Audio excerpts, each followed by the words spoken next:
Salut à tous, le journal du foot de ce lundi 14 octobre. La nouvelle blessure de Neymar, le Brésilien n'aura joué que 12 minutes contre le Nigeria en amical dimanche à Singapour. L'attaquant du PSG a ressenti une gêne à la cuisse et attend de nouveaux examens pour confirmer le premier verdict. A priori, on se dirige vers une courte indisponibilité selon les médias brésiliens, mais la prudence est de mise pour le staff médical parisien. Neymar qui a appris par ailleurs que le Barça a refusé la proposition de ses avocats qui souhaitaient une négociation à l'amiable concernant l'affaire de la prime de renouvellement du contrat signé par Neymar en 2017 avec le club Blaugrana. On se dirige bien vers un procès, 40 millions d'euros sont en jeu. L'éternel débat autour de Karim Benzema et l'équipe de France dans le documentaire consacré à Didier Deschamps diffusé sur TF1 après France-Islande.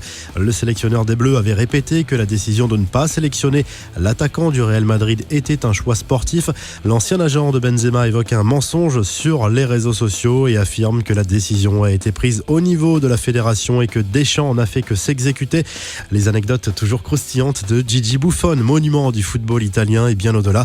Invité du festival du sport en Italie, le gardien de la Juve est notamment revenu sur le but incroyable que lui avait marqué Cristiano Ronaldo sur un sublime ciseau en quart de finale de la Ligue des Champions 2018.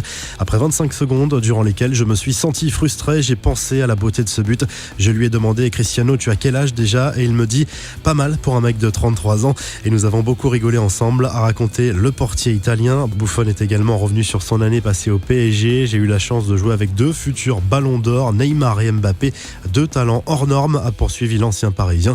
Quelques infos en bref et en images. Le joli geste plein de spontanéité d'Ousmane Dembélé, le joueur du Barça de passage à Rennes à l'occasion de cette trêve internationale, s'est arrêté devant une école pour offrir un maillot à un jeune fan. Le père de l'enfant s'est empressé de partager ce grand moment pour son fils sur les réseaux sociaux. Revenu en Italie depuis cet été à Brescia, Mario Balotelli aurait signé un contrat évolutif. S'il marque 15 buts cette saison et permet à son club de se sauver en Serie A, l'attaquant de 29 ans devrait tripler son salaire l'année prochaine. À son agent Mino Raiola a encore négocié serré, comme l'explique le Corriere della Sera. La revue de presse, le journal L'Équipe évoque très largement la rencontre France-Turquie, décisive pour la qualification pour l'Euro 2020 ce lundi soir. Coup d'envoi à 20h45 dans une ambiance sans doute électrique. 40 000 supporters turcs sont attendus dans les tribunes du Stade de France. Le Corriere dello Sport parle de l'avenir de Roberto Mancini qui va prolonger l'aventure de 2 ans sur le banc de la Squadra Azzurra jusqu'au Mondial 2022. Les Italiens qui ont validé leur billet pour l'Euro 2020 ce week-end. En Espagne, le journal AS évoque le futur du Real Madrid. 9 joueurs de moins de 24 ans appartenant au club merengue ont rejoint leur sélection respective durant cette trêve internationale. Et le Mundo Deportivo fait sa une sur Ansu Fati. Le Barça veut blinder le contrat de son jeune crack et faire passer la clause libératoire du joueur à 100 millions d'euros. Pas mal pour un joueur de 16 ans.